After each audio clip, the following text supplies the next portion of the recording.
Sabi niyo nga po, you're offering a good scheme, ano, para hindi rin mabigat sa ating mga kapatid. Ano po ba ito? Para magka-idea po sila. Okay po. Meron po tayong tinatawag na one-time payment at meron tayong installment. Pero Okay. pagka po mas mababa sa 5,000 yung amount due is one-time payment lang po kayo. Pero pagka more than 5,000, pwede po tayong pumasok doon sa tinatawag nating installment plan.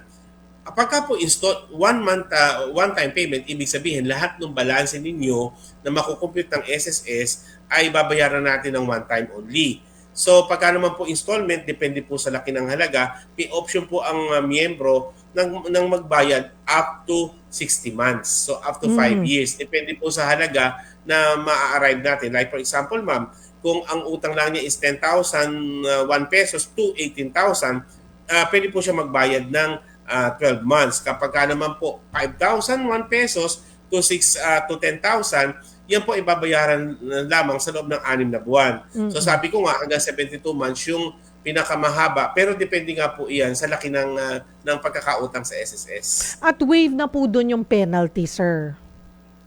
Opo, i-waive po natin yan. Kaya lang, ang pag-record po namin yan hanggang doon sa full payment pa. Kasi baka nga po ma'am, may mga cases kami nung in the past na siguro dahil nasawa na or nawala ng resources naman sa pagbabayad, hindi po nila tinatapos. So sinisigurado lang po natin na ini-encourage natin yung mga miyembro na this time maging seryoso tayo, tapusin natin yung in-applyan ninyong console loan or yung condonation of penalty program. Kasi mahalaga nga po ito dahil sabi ko nga kanina, naapektuhan yung benepisyo pagdating ng araw. Yes, Kaya po, oo.